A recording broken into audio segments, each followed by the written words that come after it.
ese tipo de protestas, mataron enfrente de su hija y luego lo mataron a él. Sí, y se fueron.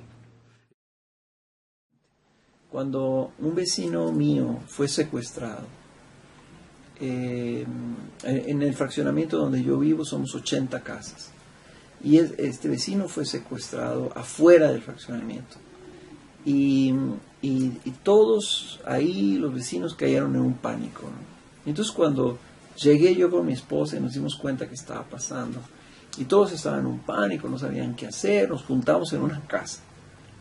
Y ahí es donde entra el ciudadano, es decir, mire, vamos primero que nada tranquilizándonos, vamos teniendo cuidado, vamos no reaccionando y vamos tratando de buscar ser sabios y responder sabiamente a esto.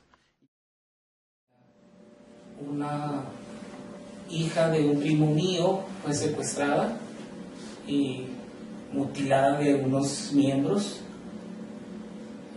Un primo mío, primo hermano mío, fue asesinado en un tiroteo en un lugar público, y en esa misma situación estamos mucha gente aquí en Juárez.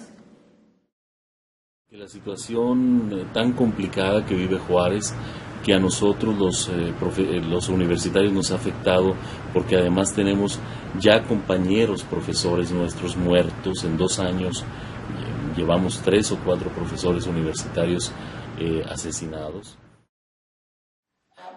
A un amigo mío entraron, él metió su auto a la cochera. En lo que regresó a cerrar el portón, lo metieron unos asaltantes, lo meten hasta su casa, amarran a toda su familia, los golpean para robarle su dinero, se llevaron su auto, se robaron cuanto pudieron. Entonces, pues, ¿a dónde corres? ¿Tienes miedo de todo? Tú no le das ningún dato a nadie porque temes, no sé qué. Ahora, si tú eres un vendedor que andas de casa en casa vendiendo cobijas o vendiendo ollas o andas vendiendo algún seguro, nadie te va a abrir la puerta. Entonces no tienes trabajo tampoco. ¿Qué vas a hacer? De un muchacho, ¿sí?, que el año pasado fue detenido en la escuela porque estaba haciendo mucho alboroto. Lo llevaron con el director, y entonces el director le dice: bueno, ¿qué pasa contigo si tú eras un muchacho más serio, más no tan inquieto? Dice, y luego le lanza un periódico y dice: mira, vea esto. En el periódico aparece el caso de una persona de 24 años que fue levantada, torturada durante 3 días, se le arrancaron las uñas, los dientes, le cortaron los dedos, etcétera, etcétera, etcétera, ¿sí? Y el muchacho dice: él era mi hermano, dice. Él era mi hermano. Un muchacho de 17 años, el que comenta eso. 17, 18 años. Dice: pero ¿sabe qué? Dice, mi hermano vivió. Sí, sí. Bien fregón. Se le pasó bien fregón. Dice: está bien, dice. Y fueron varios años, dice. Murió. Lo torturaron durante 3 días. ¿Y sabe qué? Dice: a mí me importa un comino sufrir lo mismo 3 días, si a cambio yo voy a vivir bien fregón como él vivió.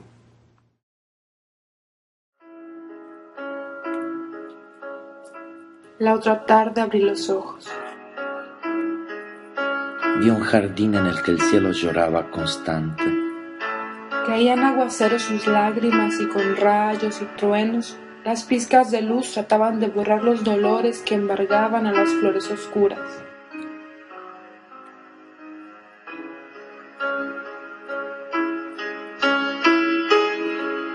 Todas vestían su luto, Cantaban su pena. transpiraban su miseria, Algunas estaban deshechas. ya sin pétalos, Otras tantas se habían cubierto de espinas y la maleza había crecido en ellas. vagaban ausentes, Vagaban presentes. bailaban dolientes. Aullaban clientes.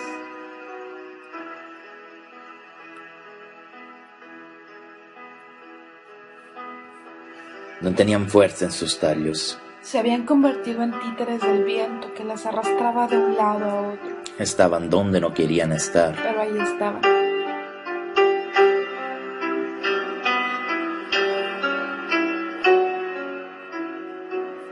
Me quise acercar a una de ellas para que me contara su historia. Quería entender la melancolía que embargaba ese lugar, Quería conocer esas flores que no estaban marchitas, que parecían vivas. que caminaban yertas.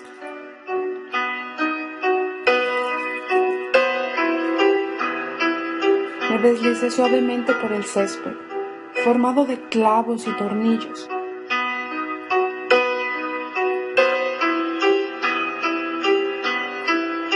De engranes oxidados, Llegué hasta la de ojos pequeños. hinchados y secos. Parecía que sus pequeños lagrimones le habían encogido el corazón. Ella tenía un lazo que provenía de su pequeño cáliz y la ataba al centro de la tierra. Parecía que era el centro. Parecía que era la tierra, Entonces, con una de sus hojas como si fuera una mano. Apuntando hacia la izquierda, agachó su carola y me dijo: él me mató.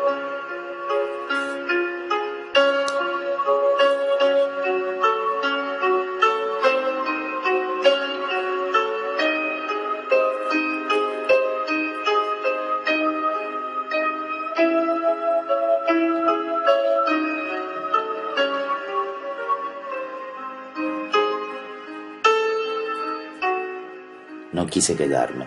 Su dolor me estaba hiriendo. Caminé hacia el que tenía el pistilo crecido. Parecía una deformidad que lo hacía más bello. Era rojo y resaltaba entre la oscuridad de sus pétalos carbonizados.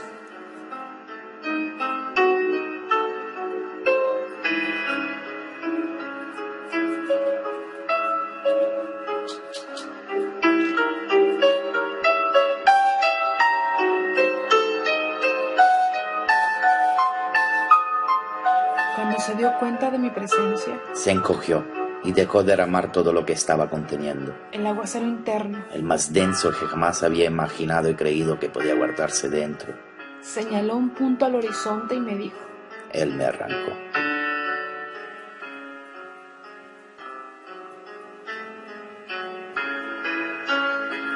Me retiré rápidamente y cuando me di cuenta todas sabían de mi presencia, Se acorralaban a sí mismas, hablando todas a una voz. la cual yo no era capaz de distinguir. Apuntaban al norte, Otras al sur, otras al este, el oeste, a los puntos cardinales, al sol. al viento. Llovía con más fuerza, el cielo rugía como si se fuese a desprender en cualquier momento.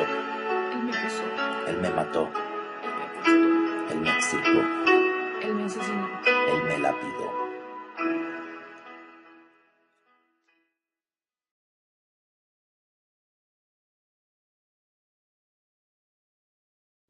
Cosa è cambiato nella vostra vita a causa di questa esplosione di violenza negli ultimi 3 anni? Uno se vuelve mucho más proclive a estar encerrado en su casa, a moverse en horarios mucho más restringidos. La famosa vida social y nocturna de esta ciudad está muy reducida, está muy impactada, y poco a poco me parece que todos los juarenses hemos tendido a buscar algunas otras formas alternativas para sociabilizar. Me parece que, por ejemplo, el papel de las redes sociales, de los mensajes electrónicos, del Twitter, del Facebook, están de alguna manera, vamos a decir, compensando un poco la forma en que antes teníamos de vernos personalmente. Naturalmente no es lo mismo, pero creo que hay una muy entendible actitud de precaución por parte de los juarenses para no estar saliendo tanto de nuestras casas, porque honestamente tenemos miedo a ciertas horas de andar en la ciudad, o queremos al menos disminuir la cantidad de probabilidades de que algo nos suceda. Está afectando de todos modos, está afectando la violencia que hay ahorita. Se hace muy triste lo que está pasando aquí, tantos asesinatos, todo esto. Al principio no había, cuando yo llegué aquí no había esto, pero lo de repente tiene ahorita como 2 años. Está muy feo, muy triste. Por ejemplo, yo tenía un pequeño negocio, las ventas cayeron demasiado que ya era insostenible tener el negocio. Familiares míos que tenían negocios muy grandes los han reducido a la mitad o al 50%, y pues todos estamos en la misma situación. Ahora es triste porque pues yo tengo una vida aquí en Juárez desde el 59 y ver cómo se ha ido deteriorando todo, pues duele y se siente uno mal. Como ahorita el hecho de tener que ir a buscar un empleo porque en la vecina ciudad del Paso, porque aquí no hay. Yo soy juarense, de los pocos que somos originarios de Ciudad Juárez. Mis padres son juarenses, todos mis hijos nacieron aquí. Y esto me ha afectado a mí profundamente porque me duele mucho ver mi ciudad afectada por esto a este grado. Entonces creo que una de las cosas que yo no había contemplado necesariamente como un área de mi vida activa era mi involucramiento ciudadano en la comunidad. Y creo que una de las cosas que esto me ha llevado a mí en lo personal, yo no solamente como un padre o como esposo, como un pastor o líder de la congregación que sirvo, sino ahora también como un juarense, hemos visto nosotros que ante la falta de liderazgo de las autoridades, la falta de voces, de líderes sociales, muchos ciudadanos han levantado la voz y han dicho: no estamos dispuestos a perder nuestra ciudad, ¿qué podemos hacer? Entonces yo en lo personal empecé a escribir, empecé a publicar un blog, a mandar correos y a no permitir que las cosas que sucedían solamente quedaran así. Prácticamente es reducir la vida a estar en el trabajo y en la casa, ¿sí? Estando en la calle exclusivamente los momentos en que uno transita. Entonces se ha convertido en minutos la exposición, ¿sí?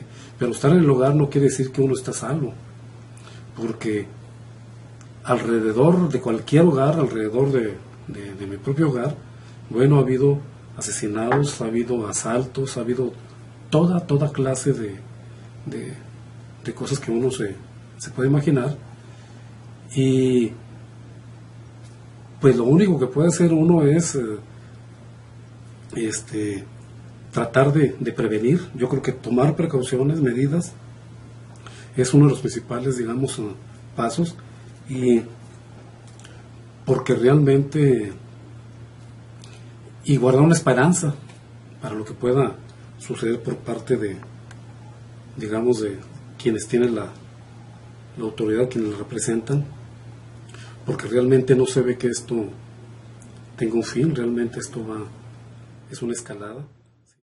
Mi vida ha cambiado en los últimos 6 meses porque ya he empezado a sentir miedo, un miedo que no sentía. Yo me traslado todos los días desde el centro de la ciudad, más o menos manejo 50 minutos de ida y 50 minutos de venida. Soy la persona que vive más lejos del centro.